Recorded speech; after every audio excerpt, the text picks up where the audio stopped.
Student welcome back to my Prayas class. आपका Prayas class में स्वागत है। हम लोग पढ़ रहे थे स्टूडेंट इडुटेरिया के द्वारा जो है बीपीएससी एईडीओ का प्रैक्टिस सेट निकाला गया है, उसी को जो है हम लोग डिस्कस कर रहे थे। और इसमें जो है टोटल 20 सेट दिया हुआ है, तो जिसमें से जो है हम लोग जनरल स्टडीज का जो है प्रैक्टिस सेट जो है हम लोग पढ़ रहे थे। और इसमें जो है हम लोग प्रैक्टिस सेट नंबर 7 को आज जो है हम लोग पढ़ेंगे। तो जो भी स्टूडेंट प्रैक्टिस सेट नंबर 6 तक नहीं पढ़े हैं वो पिछले वाले वीडियो में जाके पढ़ सकते हैं। और जो भी स्टूडेंट इस चैनल पे नए हैं, इस चैनल को जो है ज़रूर सब्सक्राइब कीजिएगा। और जिनका भी अभी बीपीएससी एईडीओ का एग्ज़ाम है उनके लिए जो है ये क्वेश्चन इम्पॉर्टेंट है, तो इस वीडियो को जो है पूरा देखिएगा।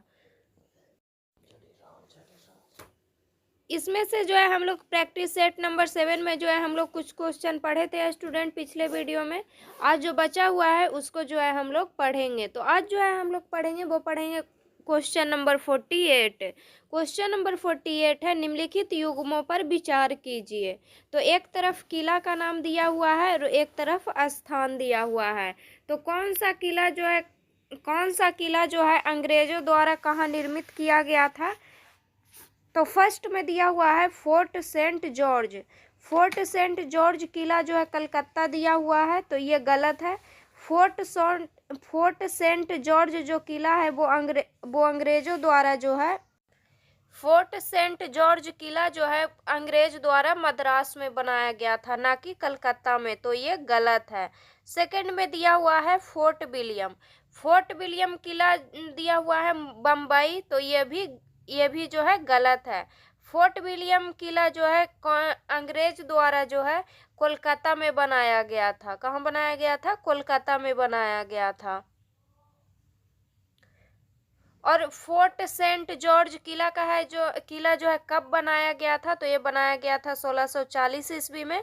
और फोर्ट विलियम किला जो है अंग्रेजों द्वारा कब बनाया गया था? तो ये बनाया गया था 1696 ईस्वी में।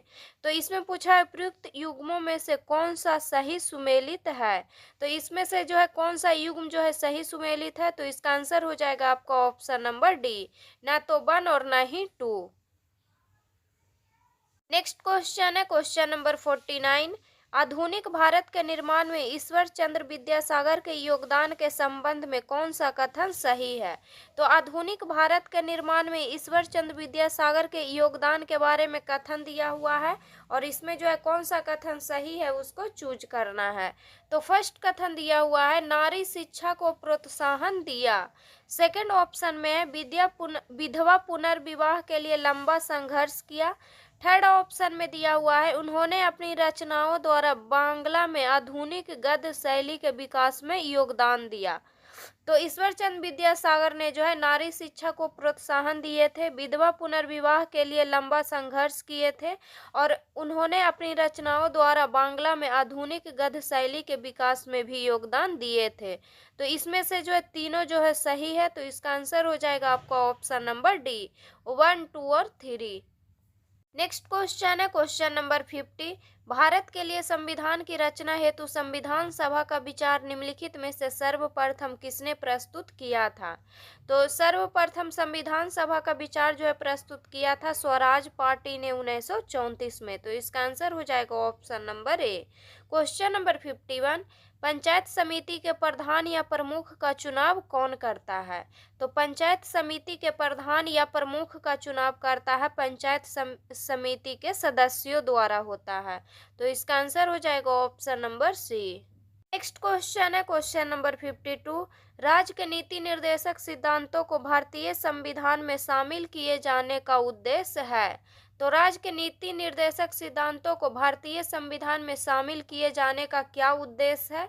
तो इसका उद्देश्य है सामाजिक और आर्थिक प्रजातंत्र को स्थापित करना। तो इसका आंसर हो जाएगा option number D. Next question है क्वेश्चन नंबर 53।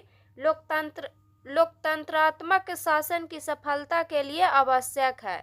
तो लोकतंत्रात्मक शासन की सफलता के लिए क्या आवश्यक है? तो फर्स्ट ऑप्शन में है शिक्षित जनता, सेकंड ऑप्शन में है आर्थिक समानता, थर्ड ऑप्शन में दिया हुआ है नागरिक स्वतंत्रता और फोर्थ ऑप्शन में दिया हुआ है उपयुक्त सभी। तो लोकतंत्रात्मक शासन की सफलता के लिए शिक्षित जनता, आर्थिक समानता और नागरिक स्वतंत्रता ये सभी जो है आवश्यक है। तो इसका आंसर हो जाएगा option number D. Next question है क्वेश्चन नंबर 54। किस संविधान संशोधन द्वारा मतदान की आयु 21 वर्ष से हटाकर 18 वर्ष की गई है? तो ये किया गया है 61वां संविधान संशोधन अधिनियम 1989 के द्वारा। तो इसका आंसर हो जाएगा option number A. Next question है क्वेश्चन नंबर 55। किस समिति ने प्रतिस्पर्धा अधिनियम 2002 को अधिनियमित करने का सुझाव दिया? तो ये दिया था SBBS राघवन समिति ने। तो SBBS राघवन समिति ने जो है प्रतिस्पर्धा अधिनियम 2002 को अधिनियमित करने का सुझाव दिया था। तो इसका आंसर हो जाएगा ऑप्शन नंबर सी।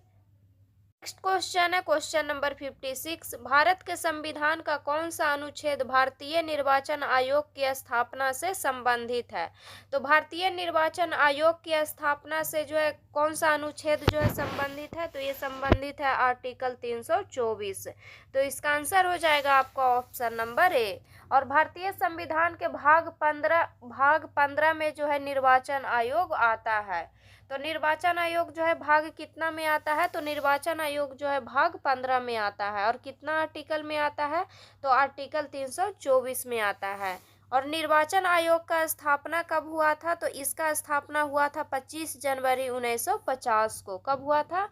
इसका स्थापना हुआ था 25 जनवरी 1950 को हुआ था। और निर्वाचन जो आयोग है ये जो है कैसा आयोग है? तो निर्वाचन आयोग जो है एक संवैधानिक आयोग है। नेक्स्ट क्वेश्चन है क्वेश्चन नंबर 57। निम्नलिखित भारतीय राज्यों में से किसकी राज्य विधानसभा में सदस्यों की संख्या अधिक है? तो विधानसभा में सदस्यों की संख्या जो है कौन से राज्यों में अधिक है? तो हिमाचल प्रदेश में है। तो इसका आंसर हो जाएगा option number B. Next question है क्वेश्चन नंबर 58। समानुपातिक प्रतिनिधित्व प्रणाली से संबंधित निम्नलिखित कथनों पर विचार कीजिए। तो समानुपातिक प्रतिनिधित्व प्रणाली से संबंधित कथन दिया हुआ है।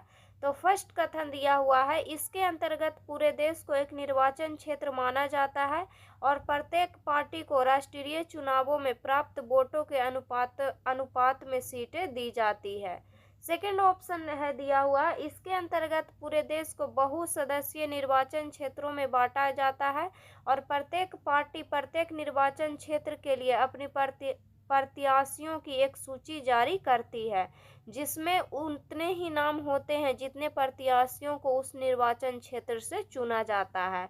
तो इसमें पूछा है उपयुक्त में से कौन सा कथन सही है? तो इसमें जो है दोनों कथन सही है। तो इसका आंसर हो जाएगा आपका ऑप्शन नंबर सी। 1 और 2 दोनों जो है सही है। क्वेश्चन है स्टूडेंट क्वेश्चन नंबर 59। भारतीय संविधान ने सुदृढ़ केंद्र के साथ संघीय प्रणाली की अवधारणा किस देश से ग्रहण की है? तो संघीय प्रणाली की अवधारणा जो है कनाडा से ग्रहण की है। तो इसका आंसर हो जाएगा option number B. Next question है क्वेश्चन नंबर 60। निम्नलिखित में से कौन सही सुमेलित नहीं है? तो कौन जो है इसमें सही सुमेलित नहीं है? तो फर्स्ट ऑप्शन में दिया हुआ है नानावटी आयोग। नानावटी आयोग जो है किससे संबंधित है ये दिया हुआ है। तो नानावटी आयोग गोधरा कांड से संबंधित है। तो ये सही है। सेकंड में दिया हुआ है लिब्राहन आयोग। लिब्राहन आयोग बाबरी मस्जिद कांड से संबंधित है। तो ये भी सही है। थर्ड में दिया हुआ है कृष्ण आयोग। कृष्ण आयोग जो है मुंबई दंगा से संबंधित है। तो ये भी सही है। फोर्थ में दिया हुआ है फुक्कन आयोग। फुक्कन आयोग दिया हुआ है राजीव गांधी हत्याकांड। तो ये गलत है। फुक्कन आयोग जो है तहलका टेप कांड से संबंधित है। किससे संबंधित है फुक्कन आयोग? तो तहलका टेप कांड से जो है फुक्कन आयोग संबंधित है। तो इसमें पूछा है कौन सुमेलित नहीं है? तो इसका आंसर हो जाएगा आपका option number D. Next question है क्वेश्चन नंबर 61। भारतीय अर्थव्यवस्था में क्षेत्रों को सार्वजनिक तथा निजी में किस आधार पर वर्गीकृत किया जाता है? तो भारतीय अर्थव्यवस्था में क्षेत्रों को सार्वजनिक तथा निजी में जो है उपक्रमों पर स्वामित्व के आधार पर वर्गीकृत किया जाता है। तो इसका आंसर हो जाएगा option number A. Next question है क्वेश्चन नंबर 62। किस तिथि को प्रति वर्ष राष्ट्रीय सांख्यिकी दिवस के रूप में मनाया जाता है? तो राष्ट्रीय सांख्यिकी दिवस के रूप में जो है 29 जून को मनाया जाता है। तो इसका आंसर हो जाएगा option number C. Next question है क्वेश्चन नंबर 63। निम्नलिखित में कौन सुमेलित नहीं है? तो कौन जो है इसमें सुमेलित नहीं है? तो एक तरफ जो है उत्पादन दिया हुआ है और एक तरफ क्रांति दिया हुआ है। तो कौन सा क्रांति जो है कौन से उत्पादन से संबंधित है? तो फर्स्ट में दिया हुआ है उर्वरक उत्पादन। उर्वरक उत्पादन दिया हुआ है बादामी क्रांति। तो ये जो है गलत है, क्योंकि उर्वरक उत्पादन जो है ये जो है भूरी क्रांति से संबंधित है, ना कि बादामी क्रांति से। और बादामी क्रांति से जो है कौन संबंधित है? तो बादामी क्रांति से जो है मसाला उत्पादन संबंधित है। बादामी क्रांति में क्या हो जाएगा? तो बादामी क्रांति में जो है मसाला उत्पादन हो जाएगा। तो उर्वरक उत्पादन जो है कौन से क्रांति से संबंधित है? तो भूरी क्रांति से संबंधित है। और बादामी क्रांति जो है कौन से उत्पादन से संबंधित है? तो ये जो है मसाला उत्पादन से संबंधित है। तो इसमें पूछा था कौन सुमेलित नहीं है, तो इसका आंसर हो जाएगा ऑप्शन नंबर ए। नेक्स्ट दिया हुआ है कपास उत्पादन। कपास उत्पादन स्वर्ण रेशा क्रांति से संबंधित है, तो ये सही है। नेक्स्ट दिया हुआ है प्याज उत्पादन। प्याज उत्पादन गुलाबी क्रांति से संबंधित है, ये भी सही है।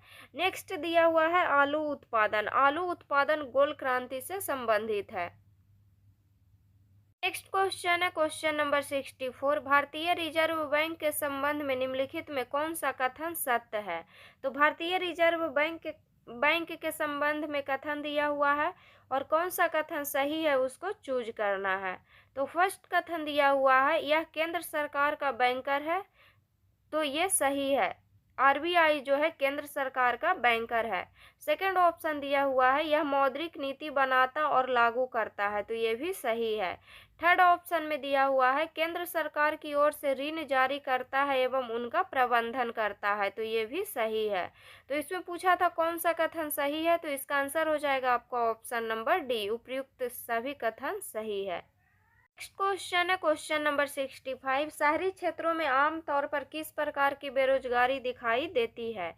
तो शहरी क्षेत्रों में आमतौर पर जो है शिक्षित बेरोजगारी दिखाई देती है। नेक्स्ट क्वेश्चन है क्वेश्चन नंबर 66। राष्ट्रीय आय की गणना करते समय निम्नलिखित में से किसको शामिल किया जाता है? तो राष्ट्रीय आय की गणना करते समय जो है चौकीदार की आय को सम्मिलित किया जाता है, तो इसका आंसर हो जाएगा option number C. Question number 67। अंतर्राष्ट्रीय कृषि विकास कोष की स्थापना किस वर्ष की गई है? तो अंतर्राष्ट्रीय कृषि विकास कोष की स्थापना जो है किया गया है 1977 में, तो इसका आंसर हो जाएगा option number A. Question number 68। निम्नलिखित में से कौन सा भारतीय कृषि की निम्न उत्पादकता का कारण नहीं है? तो भारतीय कृषि की निम्न उत्पादकता का कारण जो है क्या नहीं है? तो फर्स्ट ऑप्शन में दिया हुआ है जनसंख्या का दबाव। सेकंड ऑप्शन में दिया हुआ है सहकारी कृषि। थर्ड ऑप्शन में दिया हुआ है प्रच्छन्न बेरोजगारी। और फोर्थ ऑप्शन में दिया हुआ है भूजोत का छोटा होना। तो इसमें जो है भारतीय कृषि की उत्पादकता का कारण जो है कौन नहीं है? तो सहकारी कृषि नहीं है, तो इसका आंसर हो जाएगा option number B. Question number 69। वर्ष 1921 ईस्वी में पटना में स्थापित बिहार राष्ट्रीय महाविद्यालय का उद्घाटन किसने किया था? तो बिहार राष्ट्रीय महाविद्यालय का उद्घाटन कौन किए थे? तो इसका उद्घाटन किए थे महात्मा गांधी, तो इसका आंसर हो जाएगा option number B. Next question है question number 70। Doctor Rajendra Prasad निम्न में से किस नगर पालिका के चेयरमैन निर्वाचित हुए थे? तो डॉक्टर राजेंद्र प्रसाद जो है पटना नगर पालिका के चेयरमैन निर्वाचित हुए थे, तो इसका आंसर हो जाएगा ऑप्शन नंबर सी। मतलब नेक्स्ट क्वेश्चन है स्टूडेंट क्वेश्चन नंबर 71। बिहार के किस स्थान के युवकों ने ब्रिटिश शासन का मुकाबला करने के लिए ध्रुव दल की स्थापना की थी? तो किस स्थान के युवकों ने ब्रिटिश शासन का मुकाबला करने के लिए ध्रुव दल की स्थापना की थी?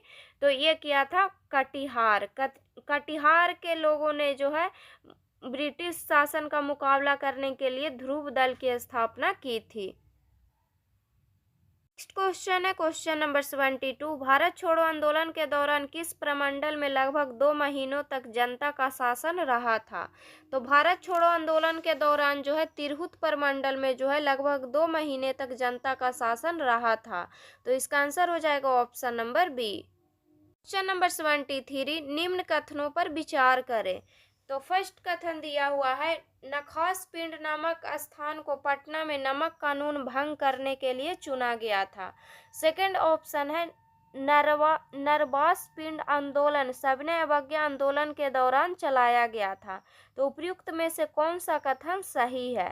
तो नखास पिंड नामक स्थान को जो है पटना में नमक कानून भंग करने के लिए चुना गया था, तो ये सही है। नरवास पिंड आंदोलन सविनय अवज्ञा आंदोलन के दौरान चलाया गया था, तो ये भी सही है। तो इसका आंसर हो जाएगा ऑप्शन नंबर सी। इसमें 1 और 2 दोनों जो है सही है। नेक्स्ट क्वेश्चन है क्वेश्चन नंबर 74। सूची 1 को सूची 2 से सुमेलित करें। तो सूची 1 में उद्योग का नाम दिया हुआ है, सूची 2 में स्थान दिया हुआ है। तो कौन सा उद्योग जो है कहाँ है, इसको जो है मिलान करना है। तो फर्स्ट में दिया हुआ है fertilizer corporation of India limited.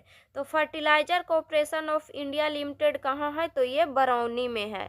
Second में दिया हुआ है रेलवे इलेक्ट्रिक इंजन कारखाना। रेलवे इलेक्ट्रिक इंजन कारखाना कहाँ है? तो ये मधेपुरा में है।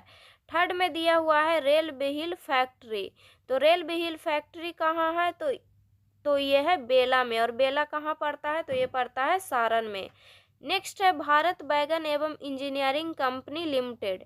तो भारत बैगन एंड इंजीनियरिंग कंपनी लिमिटेड कहाँ है? तो ये मोकामा में है। तो इसका आंसर हो जाएगा ऑप्शन नंबर ए। फर्स्ट का हो गया 4, सेकंड का 1, थर्ड का 3 और फोर्थ का 2। नेक्स्ट क्वेश्चन है क्वेश्चन नंबर 75। गंडक नदी निम्न में से किस जिले से होकर नहीं बहती है? तो गंडक नदी जो है किस जिले से होकर नहीं बहती है? तो फर्स्ट ऑप्शन में है गोपालगंज, सेकंड ऑप्शन में है सिवान, थर्ड ऑप्शन में है मुजफ्फरपुर और फोर्थ ऑप्शन में है वैशाली। तो गंडक नदी जो है सिवान से होकर नहीं बहती है। तो इसका आंसर हो जाएगा option number B. Next question है क्वेश्चन नंबर 77। उत्तर से दक्षिण की ओर क्रम जिसमें बिहार के जिले उत्तर प्रदेश से सटे हुए हैं। तो कौन कौन सा जिला जो है उत्तर प्रदेश से सटा हुआ है, उसको उत्तर से दक्षिण के क्रम में सजाना है। तो फर्स्ट इसमें हो जाएगा, सबसे उत्तर में हो जाएगा पश्चिमी चंपारण और सबसे दक्षिण में हो जाएगा रोहतास। तो इसमें जो है पश्चिमी चंपारण, गोपालगंज, सिवान, सारण, भोजपुर, बक्सर, कैमूर और रोहतास। तो इसका आंसर हो जाएगा option number A. Next question है क्वेश्चन नंबर 77। 2011 की जनगणना के अनुसार भारत तथा बिहार का जनसंख्या घनत्व क्रमशः है। तो 2011 की जनगणना के अनुसार भारत का जनसंख्या घनत्व कितना है? तो भारत का जनसंख्या घनत्व 382 व्यक्ति प्रति वर्ग किलोमीटर था। और बिहार का कितना है? तो बिहार का 1106 व्यक्ति प्रति वर्ग किलोमीटर है। तो इसका आंसर हो जाएगा option number B. Question number 78। Bihar में सर्वाधिक अनुसूचित जाति वाला जिला कौन सा है? तो बिहार में सर्वाधिक अनुसूचित जाति वाला जिला कौन है? तो गया है। Question number 79। राज्य चुनाव आयोग द्वारा पंचायत चुनाव जिस अनुच्छेद के तहत संचालित व नियंत्रित होता है उसका उल्लेख है। तो इसका उल्लेख जो है कौन से आर्टिकल में है? तो इसका उल्लेख जो है आर्टिकल 243 के में है। तो इसका आंसर हो जाएगा option number A. Question number 80। Bihar के प्रथम निर्दलीय मुख्यमंत्री कौन थे? तो बिहार के प्रथम निर्दलीय मुख्यमंत्री थे महामाया प्रसाद। और ये जो है कब से कब तक मुख्यमंत्री रहे थे? तो ये जो है 1967 से लेकर के 1968 तक जो है ये मुख्यमंत्री बिहार का रहे थे। और बिहार के प्रथम मुख्यमंत्री कौन थे? तो बिहार के प्रथम मुख्यमंत्री थे श्री कृष्ण सिंह। और बिहार के प्रथम मुख्यमंत्री जो है कौन थे? जो आज़ादी के पूर्व। तो आज़ादी के पूर्व बिहार के प्रथम मुख्यमंत्री कौन थे 1937 ईस्वी में? तो वो थे मोहम्मद यूनुस। और बिहार के प्रथम दलित मुख्यमंत्री कौन है? तो बिहार के प्रथम दलित मुख्यमंत्री हैं भोला पासवान शास्त्री। नेक्स्ट क्वेश्चन है क्वेश्चन नंबर 81। भारत का चौथा अंटार्कटिका अनुसंधान स्टेशन निम्न में से कौन सा होगा? तो भारत का चौथा अंटार्कटिका अनुसंधान स्टेशन जो है कौन सा होगा? तो ये होगा मैत्री-2। नेक्स्ट क्वेश्चन है क्वेश्चन नंबर 82। वैश्विक शांति सूचकांक 2025 में भारत को कौन सा स्थान प्राप्त हुआ? तो भारत को जो है 115वां स्थान प्राप्त हुआ है। नेक्स्ट क्वेश्चन है क्वेश्चन नंबर 83। संयुक्त सैन्य अभ्यास युद्ध अभ्यास 2025 भारत और किस देश के बीच शुरू हुआ? तो ये भारत और अमेरिका के बीच शुरू हुआ है। Question number 84। सितंबर 2025 में भारत की पहली स्वदेशी चिप नई दिल्ली में लॉन्च की गई है। इस चिप का नाम क्या है? तो इस चिप का नाम है विक्रम 32। तो इसका आंसर हो जाएगा option number B. Next question है क्वेश्चन नंबर 85। मिस वर्ल्ड 2025 का ताज किसने जीता है? तो मिस वर्ल्ड 2025 का ताज जीता है सुचाता चुंग स्त्री ने। तो इसका आंसर हो जाएगा ऑप्शन नंबर बी। और ये कहाँ की है? तो ये जो है थाईलैंड की एक प्रमुख मॉडल है। और मिस वर्ल्ड 2025 जो है कितना संस्करण है? तो ये जो है 72वां संस्करण है। और मिस वर्ल्ड 2025 की मेजबानी कौन किया है? तो ये किया है भारत। और भारत में कहाँ हुआ है? तो ये हुआ है हैदराबाद में। नेक्स्ट क्वेश्चन है क्वेश्चन नंबर 86। इसरो और नासा के पृथ्वी अवलोकन उपग्रह निसार को किस रॉकेट से लॉन्च किया गया है? तो निसार को जो है GSLV-MK2 से लॉन्च किया गया है। इसको GSLV F-16 भी कहते हैं। तो इसका आंसर हो जाएगा ऑप्शन नंबर ए।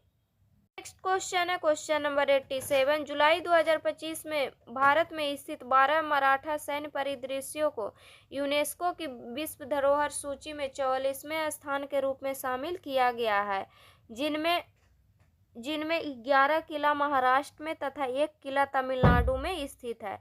तमिलनाडु में स्थित किला का नाम क्या है? तो तमिलनाडु में स्थित किला का नाम है जिंजी किला। तो इसका आंसर हो जाएगा option number C. Question number 88। चर्चा में रहे मिशन सुदर्शन चक्र किस क्षेत्र से संबंधित है? तो ये जो है रणनीतिक रक्षा से संबंधित है। तो इसका आंसर हो जाएगा option number B. Question number 89। निम्नलिखित योजनाओं को उनके उद्देश्यों से सही मिलान कीजिए।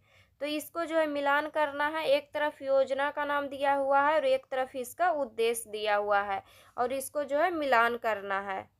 तो फर्स्ट में दिया हुआ है पीएम कुसुम योजना। पीएम कुसुम योजना का उद्देश्य क्या है?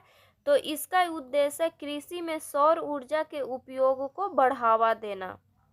सेकंड में दिया हुआ है पीएम सूर्यघर मुफ्त बिजली योजना। पीएम सूर्यघर मुफ्त बिजली योजना का उद्देश्य क्या है? तो इसका उद्देश्य है 1 करोड़ घरों की छत पर सौर ऊर्जा उपलब्ध करवाना। नेक्स्ट दिया हुआ है सौर पार्क। सौर पार्क का उद्देश्य क्या है? तो इसका उद्देश्य है बड़े पैमाने पर सौर परियोजनाओं के लिए बुनियादी ढांचा उपलब्ध करना। नेक्स्ट दिया हुआ है राष्ट्रीय जैव ऊर्जा कार्यक्रम। राष्ट्रीय जैव ऊर्जा कार्यक्रम इसका उद्देश्य क्या है? तो इसका उद्देश्य है बिजली उत्पादन हेतु अपशिष्ट से ऊर्जा, बायोमास और बायोगैस को प्रोत्साहन देना। तो इसका आंसर हो जाएगा आपका ऑप्शन नंबर ए। फर्स्ट का हो गया 2, सेकंड का 3, थर्ड का 4 और फोर्थ का 1। Question number 90। Asia cup hockey 2025 का 12वां संस्करण किस राज्य में आयोजित हुआ है, जो भारत के लिए पहली बार किसी अंतर्राष्ट्रीय हॉकी प्रतियोगिता की मेजबानी की है? तो ये जो है कौन है? तो ये है बिहार। नेक्स्ट क्वेश्चन है क्वेश्चन नंबर 91। आर्थिक समीक्षा 2024-25 के अनुसार राजकोषीय घाटा 2023-24 में कितना रहा है? तो 2023-24 में राजकोषीय घाटा कितना रहा है? तो 5.8% रहा है। Question number 92। The man who fed India पुस्तक जो MS स्वामीनाथन के जीवन पर आधारित है, इसके लेखक निम्न में से कौन है? तो इसके लेखक हैं प्रियंबदा जयकुमार। कौन है? तो प्रियंबदा जयकुमार इसके लेखक हैं। तो इसका आंसर हो जाएगा option number C. Next question है क्वेश्चन नंबर 93। अमेरिका द्वारा भारतीय आयातों पर हाल ही में टैरिफ के बढ़ोतरी के संबंध में निम्नलिखित कथनों पर विचार कीजिए। तो अमेरिका द्वारा भारतीय आयातों पर हाल ही में टैरिफ की बढ़ोतरी के संबंध में कथन दिया हुआ है। तो फर्स्ट कथन दिया हुआ है, अमेरिकी राष्ट्रपति डोनाल्ड ट्रंप ने टैरिफ दरें 25% से बढ़ाकर 50% कर दी। सेकंड ऑप्शन में दिया हुआ है, यह टैरिफ वृद्धि भारत से अमेरिका निर्यात होने वाली सभी वस्तुओं पर लागू होगी। तो नीचे दिए गए विकल्पों में से सही उत्तर चुनिए। तो अमेरिकी राष्ट्रपति डोनाल्ड ट्रंप ने टैरिफ दरें 25% से बढ़ाकर 50% कर दी, तो ये सही है। सेकंड में दिया हुआ था, यह टैरिफ वृद्धि भारत से अमेरिका निर्यात होने वाली सभी वस्तुएं पर लागू होगी, तो नहीं, ये गलत है। तो इसका आंसर हो जाएगा ऑप्शन नंबर सी, केवल 1 जो है सही है। नेक्स्ट क्वेश्चन है क्वेश्चन नंबर 94। INS उदयगिरी और INS हिमगिरी एक साथ है 26 अगस्त 2025 को भारतीय नौसेना में शामिल किए गए। यह किस प्रोजेक्ट का हिस्सा है? तो यह प्रोजेक्ट 17 का हिस्सा है। Question number 95। हाल ही में बिहार के मुख्यमंत्री श्री नीतीश कुमार ने बिहार राज्य सफाई कर्मचारी आयोग के गठन की मंजूरी दी है। इस आयोग में अध्यक्ष सहित कुल कितने सदस्य होंगे? तो इस आयोग में जो है अध्यक्ष सहित कुल 7 सदस्य होंगे। तो इसका आंसर हो जाएगा option number B. Question number 96। निम्न में से कौन शांति के क्षेत्र में नोबेल पुरस्कार 2025 के विजेता हैं? तो शांति के क्षेत्र में नोबेल पुरस्कार 2025 के विजेता कौन है? तो यह है Maria Corina Machado. Next question है क्वेश्चन नंबर 97। बिहार सरकार द्वारा प्रस्तुत बजट वित्तीय वर्ष 2025-26 में गुड़ के लिए किस जिला में सेंटर ऑफ एक्सीलेंस की स्थापना की जाएगी? तो गुड़ के लिए जो है समस्तीपुर में सेंटर ऑफ एक्सीलेंस की स्थापना की जाएगी। तो इसका आंसर हो जाएगा option number B. Question number 98। वित्त मंत्री निर्मला सीतारमण द्वारा 2025 में पेश किया गया बजट इनके द्वारा पेश किए गए बजट का कौन सा क्रम था? तो इनके द्वारा पेश किए गए बजट का 8वां क्रम था। तो इसका आंसर हो जाएगा option number C. Question number 99। India state of forest report 2023 के अनुसार कुल भौगोलिक क्षेत्रफल की तुलना में वन आवरण में प्रतिशत की दृष्टि से सर्वाधिक वन आवरण वाला राज्य है। तो प्रतिशत की दृष्टि से सर्वाधिक वन आवरण वाला राज्य कौन है? तो यह है मिजोरम। Question number 100। केंद्र सरकार ने किस तिथि को सरकारी कर्मचारियों के लिए एकीकृत पेंशन योजना दी है? तो केंद्र सरकार ने किस तिथि को सरकारी कर्मचारियों के लिए एकीकृत पेंशन योजना की स्वीकृति दी है? तो ये जो है दी है 24 अगस्त 2024 को। तो इसका आंसर हो जाएगा ऑप्शन नंबर बी। तो सेट नंबर 7 में जो है 100 क्वेश्चन था स्टूडेंट, तो इसको जो है हम लोग पढ़ चुके हैं। नेक्स्ट वीडियो में जो है हम लोग प्रैक्टिस सेट नंबर 8 पढ़ेंगे। तो अगर वीडियो अच्छा लगे तो वीडियो को लाइक कीजिएगा और चैनल को सब्सक्राइब कीजिएगा। और जो भी स्टूडेंट इस चैनल पे नए हैं, इस चैनल को जो है ज़रूर सब्सक्राइब कीजिएगा।